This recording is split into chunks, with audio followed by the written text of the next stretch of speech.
A wealthy CEO followed her driver after work. What she discovered changed everything. When 24-year-old billionaire CEO Marcus Blackwell noticed his new driver always disappeared immediately after work, he decided to follow her one evening out of curiosity. Have you ever wondered what your employees do after work? Hi viewers, kindly tell us where you're watching from and what time it is. Warm welcome to the family. Enjoy the story. When 24-year-old billionaire CEO Marcus Blackwell noticed his new driver Zara always disappeared immediately after work, he decided to follow her one evening out of curiosity. What he discovered in the rundown part of town shattered everything he thought he knew about success and sacrifice. The woman in the vibrant coral dress who drove him to million-dollar meetings every day was secretly running an underground network that fed over 200 homeless families nightly, using her entire salary and working 3 additional jobs. But here's the twist that will leave you speechless. Zara was actually his ex-wife's younger sister, the same girl his divorced wife had always called worthless and going nowhere. Have you ever wondered what your employees do after work? Do you know someone who works multiple jobs just to survive? Tonight, one billionaire's curiosity would expose a secret that could destroy the woman he's falling for. What would you do if helping someone meant losing everything you built? Hit that like button if you've ever misjudged someone based on appearances, and subscribe because this story will change how you see wealth forever. The woman he'd been unconsciously falling for was about to lose everything because his ex-wife had discovered her identity and threatened to destroy her operation unless she quit and disappeared from his life forever. Let me take you back to where Marcus Blackwell's world began to crumble. 4 in the morning. While most of Atlanta slept, Zara Martinez stood in her cramped kitchen, steam rising from 20 aluminum containers lined across every available surface. Rice, beans, and chicken filled the air with warmth that her broken heater couldn't provide. Her hands moved with practiced efficiency, portioning meals that would feed families who hadn't eaten in days. "Diego, breakfast," she called softly, not wanting to wake the neighbors in their paper-thin apartment walls. Her 17-year-old brother shuffled out, school backpack already slung over his shoulder. Dark circles under his eyes matched hers. They were both exhausted, but for different reasons. While Diego stayed up studying for his college entrance exams, Zara had been up until 2 a.m. cleaning office buildings downtown. "You're doing too much again," Diego said, watching her seal the last container. "Mrs. Rodriguez from 3B said you were giving away food until midnight last week." Zara's reflection caught in the window. Tired but determined. At 21, she looked older than her years, but her eyes still held the fire that had kept them both alive since their parents died 5 years ago. Those families need it more than we do. We barely have enough for ourselves. We have enough. She handed him a $10 bill. Lunch money. And Diego, no arguments. An hour later, Zara emerged from their building transformed. Gone were the worn jeans and oversized sweater. In their place, a stunning coral dress that caught the morning light like hope itself. She found it at a thrift store for $5 and spent 2 hours altering it to fit perfectly. To anyone watching, she looked like she belonged in Marcus Blackwell's world of luxury and power. But appearances can be deceiving. Her phone buzzed with a text from an unknown number. 23 families showed up at the bridge last night. Kids are crying from hunger. Please help. Zara's heart clenched. 23 families meant at least 60 people, including children. Her salary from driving Marcus would cover maybe half of what they needed. The diner's shift tonight would help, but it wouldn't be enough. It was never enough. She slipped into her car, a 2010 Honda with 200,000 miles that she'd bought with her first paycheck, and headed toward the gleaming towers of downtown Atlanta. In 30 minutes, she'd be the professional, punctual driver that Marcus Blackwell trusted with his life. Comment below if you've ever worked multiple jobs to help others, because what Zara was about to discover would test every limit she thought she had. Marcus Blackwell's corner office overlooked all of Atlanta, but he might as well have been on Mars. 24 years old, worth $2.3 billion, and surrounded by people who would sell their souls for a fraction of his wealth. Yet he'd never felt more alone. The Singapore deal is worth $400 million, his CFO announced, sliding documents across the mahogany conference table. Just need your signature. Marcus barely glanced at the papers. $400 million used to excite him. Now it felt like Monopoly money, numbers on a screen that changed nothing about the hollow ache in his chest. His phone lit up with a text from his ex-wife, Isabella. Saw the Forbes article. Youngest billionaire in Georgia. Daddy would be so proud. The message dripped with the same venom that had poisoned their marriage for 2 years. Isabella Martinez Blackwell. Even thinking her name made his jaw tighten. She'd married him for his money, spent it like water, and when the divorce papers were signed, she'd walked away with $50 million and a smile that could freeze hell. But the worst part wasn't the money. It was how she destroyed his ability to trust anyone. 7 drivers in 6 months, each one fired for the same reason. They got too comfortable, too familiar, too interested in his personal life. They'd start asking questions, making suggestions, treating him like a friend instead of paycheck. Except Zara. 3 months ago, she'd walked into his office wearing that coral dress, handed him her resume, and said exactly 12 words. I drive well, I'm punctual, and I mind my own business. No flattery, no attempts to impress him with her discretion or loyalty. Just facts. Marcus found himself looking forward to their daily drives, though he couldn't pinpoint why. Zara never asked about his meetings, never commented on his phone calls, never tried to start conversations about his wealth or lifestyle. She simply drove, professionally and efficiently, then disappeared the moment he stepped out of the car. Where did she go? The question had been nagging him for weeks. Most employees lingered, hoping for overtime or FaceTime with the boss. Zara bolted like her life depended on it. Yesterday, he'd watched her through his office window as she practically ran to her beat-up Honda. Phone pressed to her ear, speaking in rapid Spanish. She looked desperate. Marcus signed the Singapore contract without reading it, his mind elsewhere. Tonight, he was going to find out what Zara Martinez was hiding. He had no idea that following her would destroy everything he thought he knew about human nature. 2 different versions of Atlanta existed after dark. In the gleaming towers of Buckhead, Marcus sat in Morton's Steakhouse, pretending to listen to potential investors discuss their latest venture.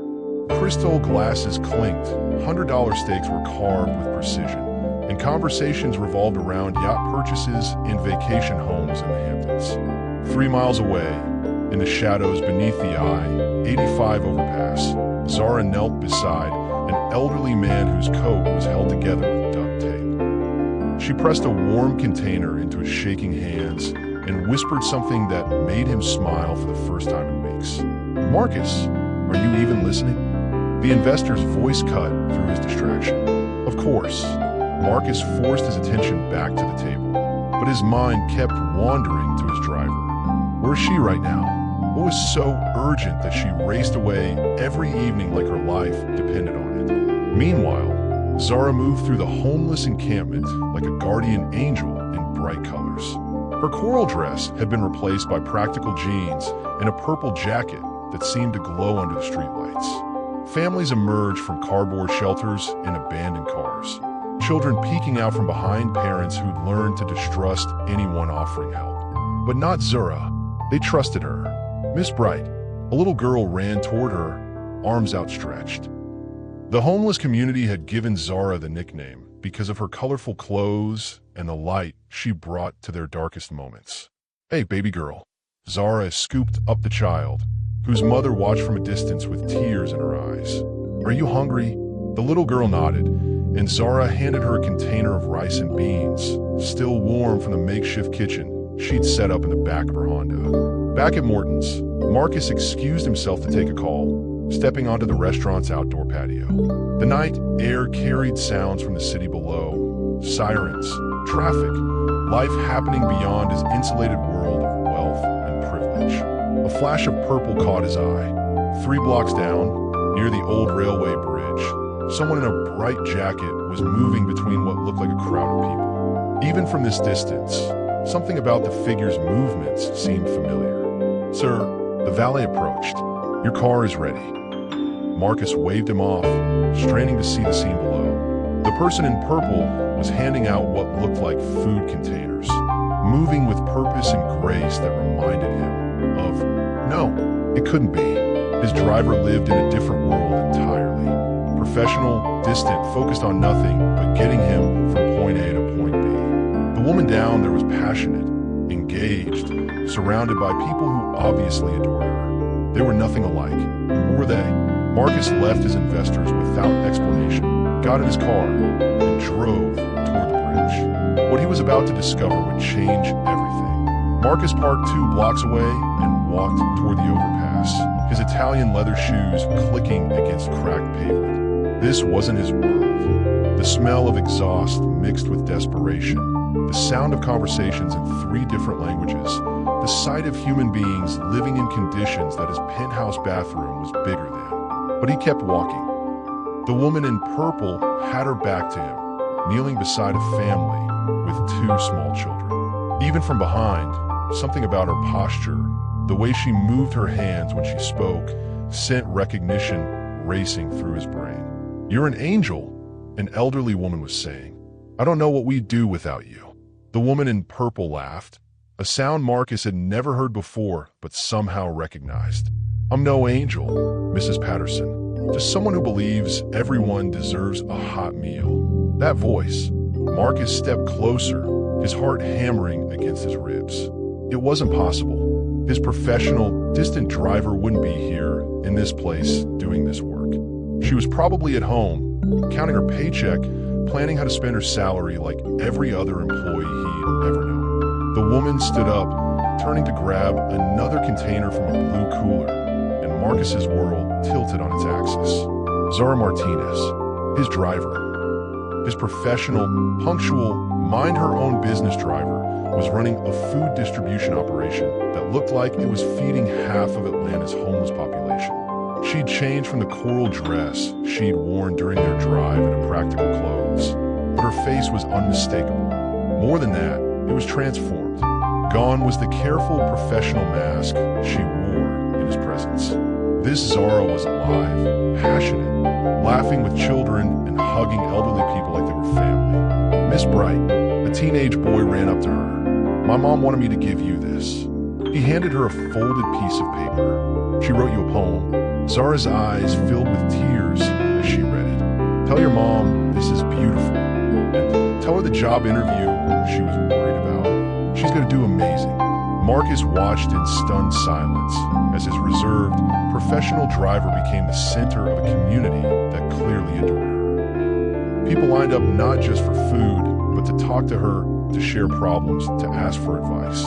She knew their names, their stories, their children's ages. How is this possible? A man approached Marcus from behind.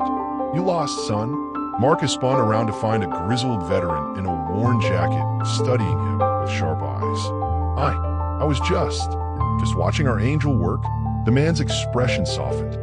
"She's something special, that one. Been coming here every night for 8 months. Uses her whole paycheck plus money from 2 other jobs just to make sure we don't go hungry." Marcus's throat felt tight. Her whole paycheck, every penny. Girl drives some rich boy around during the day, then comes here and gives it all away. Don't know where she finds the energy, but thank God she does. The rich boy. Marcus stared at Zara, who was now helping an elderly man into a wheelchair someone had donated, and realized he didn't know his driver at all. He'd been completely, utterly wrong about everything. Marcus didn't sleep. He spent the entire night researching Zara Martinez, and what he found made his chest ache with shame. Local news articles buried in community newsletters called her the bright angel of Atlanta. Social media posts from grateful families showed her in different colored dresses: electra blue at a food bank, sunshine yellow at a clothing drive, royal purple at a children's reading program. She wasn't just feeding people, she was rebuilding lives. But the financial records told a different story. His head of security had pulled Zara's employment file. Her address led to a rundown apartment complex in East Atlanta where rent was $600 a month. Her salary from his company, $4,200 monthly. After taxes, she was taking home barely $3,000. The math was impossible. Feeding 200 people nightly would cost cost at least $2,500 a month, not including the clothing drives and supplies he'd seen her distributing. Where was the money coming from? His phone rang at 6 a.m. Mr. Blackwell, this is Janet from Rosie's Diner on Ponce. I'm calling about Zara Martinez's paycheck. Marcus's blood froze. Excuse me. She works here midnight to 6 a.m., 4 nights a week. Want to make sure her direct deposit went through. Girl's been covering shifts for sick employees and hasn't taken a day off in 3 months. Midnight to 6 a.m., 4 nights a week. After driving him all day, Zara was working an overnight shift at a diner, then going home to prepare meals for homeless families. And sir, she never takes tips home. Leaves everything in our charity jar for families who can't pay their bills. Marcus hung up, his hands shaking. Another call revealed a third job, weekend office cleaning, that paid $15 an hour. Zara Martinez was working 80 hours a week, giving away every dollar she earned, and somehow still managing to transform the lives of hundreds of people. He'd been wrong about her, dead wrong. But there was something else in her file that made his blood run cold. Her emergency contact, Isabella Martinez. His ex-wife's maiden name. No, it couldn't be. Marcus pulled up Isabella's social media, scrolling through her posts until he found family photos from years ago. There, in the background of a Christmas picture, was a younger version of Zara, maybe 16 years old, wearing a bright green dress and holding a little boy's hand. The little boy had to be Diego. Isabella had a sister she'd never mentioned during their 2-year marriage, a sister who was now working for him, unknowingly, while Isabella collected alimony checks and lived in luxury. Marcus's phone buzzed with a text from an unknown number. I know what you discovered last night. We need to talk. Isabella. Somehow, she knew he'd followed Zara. The woman he was falling for was his vindictive ex-wife's sister, and now Isabella held all the cards. Isabella Martinez Blackwell scrolled through Marcus's driver employment records with the satisfaction of a hunter who cornered her prey. Her private investigator had been worth every penny of the $10,000 she'd paid him. Zara Martinez, age 21, hired 3 months ago. She studied her younger sister's professional headshot, recognizing the same defiant fire in her eyes that had always made Isabella jealous.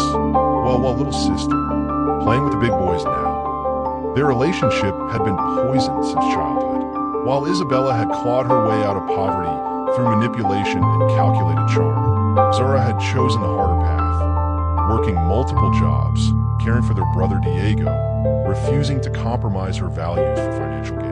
Isabella had always resented Zara's natural goodness, the way people were drawn to her genuine warmth, while Isabella had to scheme and seduce to get attention. Even their parents had favored Zara before the accident that killed them. Now Zara was working for Marcus, unknowingly cleaning up the mess Isabella had left behind. Her phone lit up with notifications. A Google alert she'd set up months ago was pinging repeatedly. Zara Martinez, Atlanta homeless. The search results made Isabella's perfectly manicured nails dig into her palms. Article after article praised Zara's charitable work. Photos showed her surrounded by grateful families, her bright dresses making her look like some kind of saint. The comment sections were filled with worship. She's an angel. This girl has a heart of gold. The world needs more people like Zara. Isabella threw her phone across her penthouse living room. Everything Isabella had tried to achieve through manipulation and marriage, Zara was accomplishing through simple human decency. And now she was working for Marcus, probably enchanting him with the same authentic kindness that had made everyone choose Zara over Isabella their entire lives. But Isabella had ammunition now. She picked up her phone and scrolled through Marcus's social media, looking for evidence of his growing interest in his driver. There a photo from last week of his car parked outside a downtown office building. In the reflection of the building's glass, she could make out Zara in her cool dress, and Marcus was staring at her with an expression Isabella recognized. He was falling for her sister. The irony was delicious and infuriating. Marcus had divorced Isabella for being fake and manipulative, and now he was developing feelings for the one person whose goodness made Isabella look like a monster by comparison. But Zara's charitable work was also her weakness. All those homeless families depending on her, all those children who went to bed hungry when she couldn't provide meals, they were leverage. Isabella smiled as she dialed Zara's number. Time to remind her little sister that some games had consequences too devastating to risk. Hello, Zara. We need to talk. Zara's phone call with Isabella lasted exactly 4 minutes and 17 seconds. It took less than 5 minutes to destroy everything she'd built over 8 months. You're working for my ex-husband. Isabella's voice had been cold and calculating. Did you really think I would find out? I didn't know Marcus was your ex-husband when I applied for the job. Zara had whispered, her hands shaking as she stood in the alley behind Marcus's daughter. Of course you didn't. Saint Zara would never stoop to manipulation. She would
fine, Mr. Blackwell.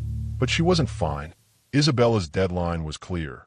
Resign by 5 p.m. today, or watch innocent families suffer the consequences of Zara's defiance.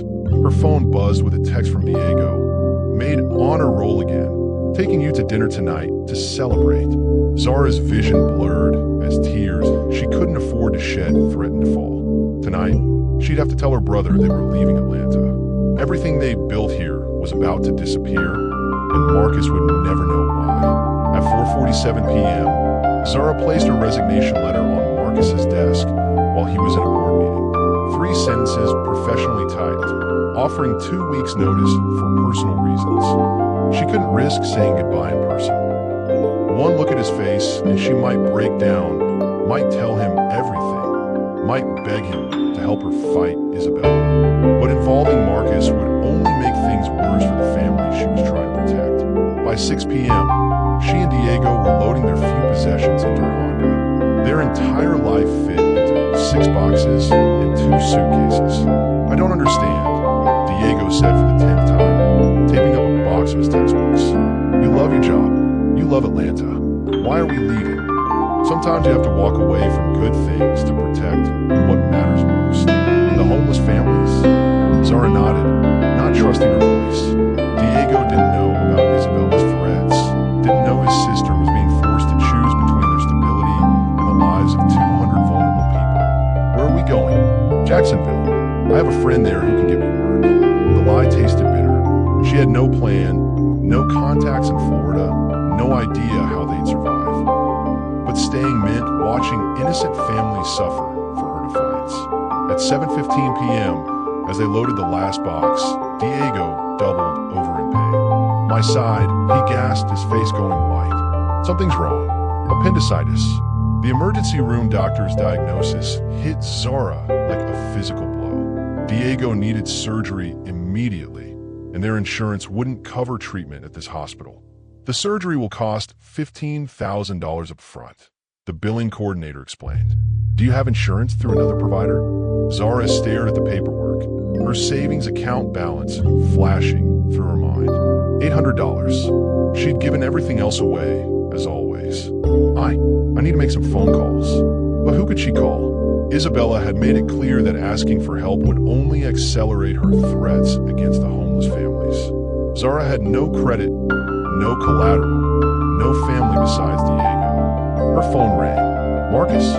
Zara? I got your resignation letter. What's going on? She closed her eyes, Diego's pain breathing audible through the hospital room door. I can't talk right now. Where are you? You sound upset. Grady Hospital. Diego needs surgery, and her voice cracked. Professional distance crumbled under the weight of crisis. I'm on my way. Mr. Blackwell, you don't need to dash. I'm on my way, he repeated, and the line went dead. 20 minutes later, Marcus burst through the emergency room doors like he owned the building. He found Zara in the waiting area, still in her bright purple jacket, tears streaming down her face. What happened? And for the first time in 3 months, Zara told him the truth. About Diego's condition, about the surgery costs, about her panic over having no way to pay for her brother's life. She didn't mention Isabella. That secret would have to wait.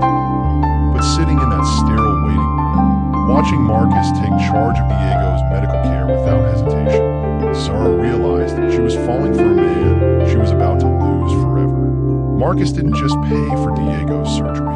He called in favors, arranged for the best pediatric surgeon in Atlanta, and sat with Zara through the entire 4-hour procedure. You don't have to stay, she whispered as they waited in the Surgical Wings family lounge at 2 a.m. Yes, I do. It was the first time she'd seen him outside of his business suits, in jeans and a simple sweater. Sitting in uncomfortable hospital chairs, Marcus looked younger, more human. The billionaire CEO facade had disappeared, replaced by someone who genuinely cared about her brother's well-being. Why? The question slipped out before she could stop it. Marcus turned to look at her, and something in his expression made her breath catch. Because 3 months ago, you walked into my office and treated me like a person instead of a bank account. Because you've never once asked me for anything, not even overtime pay. Because watching you work has been the best part of my day, and I was terrified I was about to lose that. The honesty in his voice broke something open in Zara's chest. Marcus, I know about the homeless families. His words hit her like cold water. I followed you Tuesday night. I saw what you do with your salary, your tips, every dollar you earn. Shame flooded through her. I should have told you. Using your money to dash, to feed hungry children, to help families who have nothing. Zara, what you're doing is incredible. But why didn't you tell me? I could have helped, could have made it easier for you. She studied his face, searching for signs of the manipulation she'd learned to expect from wealthy people. But Marcus's eyes held only sincerity and something that looked dangerously like admiration. People with money usually want credit for their charity. Public recognition, tax write-offs, photo opportunities. I didn't want to change what we were building. What if I told you I don't want any of that? What if I just wanted to help because it's the right thing to do? Before Zara could answer, the surgeon emerged from the operating room. Diego's surgery had been successful, but he needs several days of recovery before he could travel. Their escape plan was ruined. As they sat beside Diego's hospital bed, watching him sleep off the anesthesia, Marcus reached for Zara's hand. Whatever made you want to resign, whatever's scaring you into leaving Atlanta, you don't have to face it alone. Zara squeezed his fingers, warmth spreading through her chest for the first time in 24 hours. But even as hope began to bloom, her phone buzzed with a text from Isabella. Saw the news about Diego's surgery. How touching that Marcus is playing hero. Does he know who you really are yet? The threat was clear. Isabella was watching, waiting, ready to detonate the bomb that would destroy everything. Isabella chose the hospital cafeteria for maximum humiliation. She swept through the doors at 11 a.m. like a storm in designer heels, her red dress commanding attention from every person in the room. Zara looked up from her untouched coffee and felt her blood turn to ice. Hello, little sister. The words cut through the cafeteria's morning buzz like a blade. Conversation stopped. Heads turned. Marcus, who'd been returning from the gift shop with flowers for Diego, froze in the doorway. Zara's face went white. Isabella, please don't do this here. Don't do what? Reunite with my beloved sister. Isabella's voice carried across the room, sweet as poison. Marcus, darling, come meet my family. Marcus approached slowly, the flower bouquet trembling in his hands. His eyes moved between the two women, recognition dawning like a nightmare becoming real. Your sister. His voice was barely a whisper. Oh, he doesn't know. Isabella clapped her hands together with false delight. How precious. Marcus, meet Zara Martinez, my baby sister. The one I told you was worthless, remember? Always giving away money we didn't have. Always choosing other people over her own family. The cafeteria had gone completely silent. Nurses paused their conversations. Families at nearby tables stared openly. A security guard moved closer, sensing trouble. Zara stood on shaking legs. Isabella, stop. Stop what? Telling the truth. Isabella's eyes glittered with malicious joy. Did you tell him how you applied for the driver position, specifically because you knew he was my ex-husband? How you've been playing the innocent while manipulating him for months? That's not true. Zara's voice cracked. I didn't know who he was. Oh, please. Poor little Zara, always the victim. Always so noble and pure. Isabella circled them like a predator. Tell him about the homeless people, sister. Tell him how you've been using his money to fund your little charity project without his knowledge. Marcus felt like he was drowning. The woman he'd been falling for was Isabella's sister. The same Isabella who'd manipulated and deceived him for 2 years. The same Isabella who'd called her family trash and beneath her. Marcus, Zara reached for him, but he stepped back. The movement cut deeper than any of Isabella's words. Zara watched the trust drain from his eyes. Watched him rebuild the walls she'd spent months helping him tear down. How long have you known? His voice was cold, businessman-like. I found out yesterday when I saw your employment file. Marcus, I swear I didn't know before then. Yesterday, he laughed bitterly. You've known for 24 hours and said nothing? While I sat in that hospital room, while I paid for your brother's surgery, while I thought, he couldn't finish the sentence. While he thought they were building something real. Isabella savored the moment like fine wine. Isn't this romantic? The billionaire falls for the charity case, never realizing she's just another Martinez woman playing games. I'm nothing like you, Zara whispered, tears streaming down her face. No?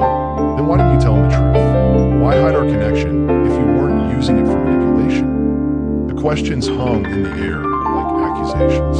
Every eye in the cafeteria was on them, witnessing the destruction of whatever trust Marcus and Zara had built. Marcus set the flowers on a nearby table and walked toward the exit without another word. Marcus, wait.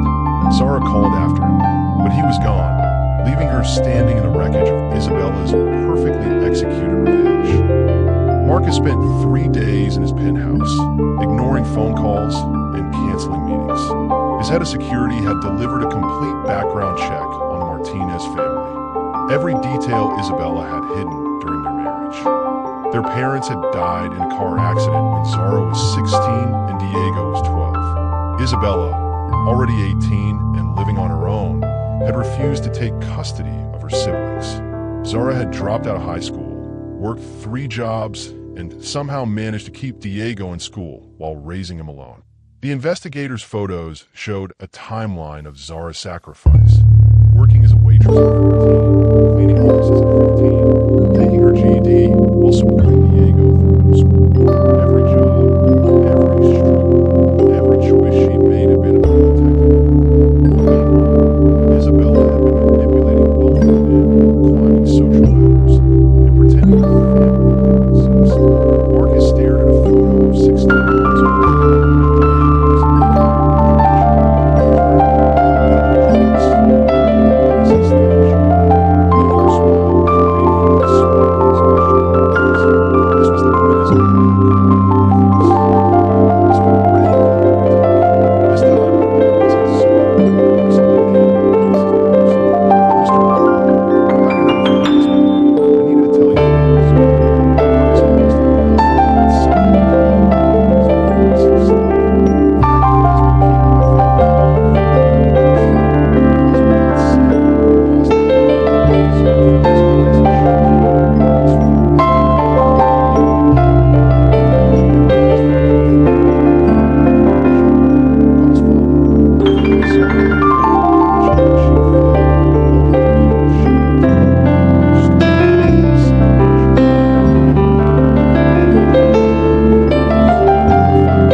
hit Marcus like a physical blow.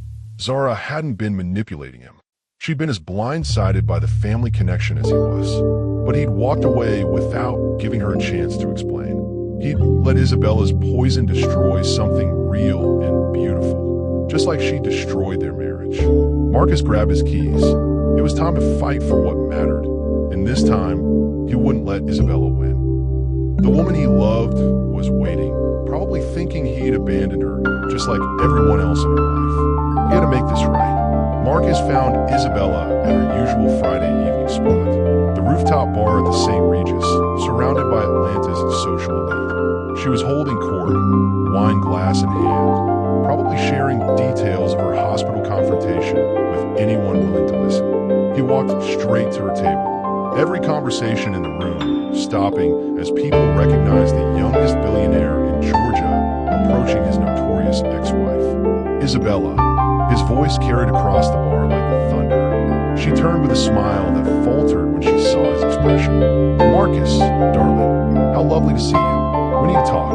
Now, I'm entertaining guests. I wasn't asking." Marcus's tone made it clear this wasn't a request. Isabella excused herself, following him to a quieter corner of the bar. Around them, phones came out as people prepared to witness whatever drama was about to unfold. "You lied to me about Zara," Marcus said without preamble. "I told you exactly who she was, my worthless little sister playing games. You told me she knew about our marriage from the beginning. You said she applied for the job to manipulate me, but she hadn't spoken to you in over 2 years, had she?" Isabella's smile wavered. "Marcus, you're being dramatic." "Am I? Because I spent the last 3 days investigating your family. Did you know that when your parents died, Zara begged you to help raise Diego? That she called you 57 times in the month after the funeral, and you never answered?" The bar had gone completely quiet. Isabella glanced around, realizing their conversation was being recorded by multiple phones. "Did you know she worked 3 jobs at 16 so Diego could stay in school? That she's been supporting homeless families with money she earned scrubbing floors and serving coffee? That everything I thought I knew about success and sacrifice was wrong because I'd never met anyone like your sister? She's manipulating you," Isabella hissed, but her voice lacked conviction. "The only person who's ever manipulated me is standing right in front of me." Marcus's words rang across the silent bar. "Zara never asked me for a single thing. Not money, not favors, not even acknowledgement. She took her salary and gave it all away to people who needed it more." Isabella's face was flushing red with humiliation. "You don't understand, Dash. Understand perfectly. You've been jealous of her your entire life because she has something you'll never have, a genuine heart. So when you discovered she was working for me, you saw a chance to destroy both of us." Marcus turned to address the room full of phones and shocked faces. For anyone wondering, Zara Martinez is the most honest person I've ever met. She's been feeding over 200 homeless families every night using her own salary. She's raised her brother alone since she was 16, and she's never asked for recognition or reward. He looked back at Isabella. Unlike some people, she understands that real wealth isn't measured in bank accounts. Marcus walked out of the bar, leaving Isabella surrounded by the wreckage of her reputation, and drove straight to the hospital where the woman he loved was probably still waiting for her brother to recover. Marcus found Zara in Diego's hospital room at midnight, curled up in the uncomfortable visitor's chair, finally asleep after 3 days of exhaustion. Diego was awake, reading a textbook by the dim bedside light. "She hasn't left this room since you walked away," Diego whispered when Marcus appeared in the doorway.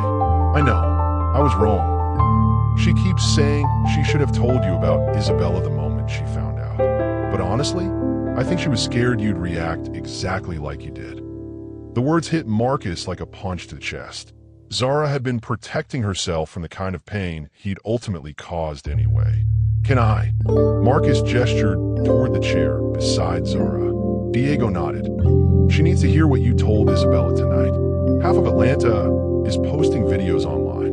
Hashtag Zara Martinez is trending." Marcus sat carefully, studying Zara's face in the dim light.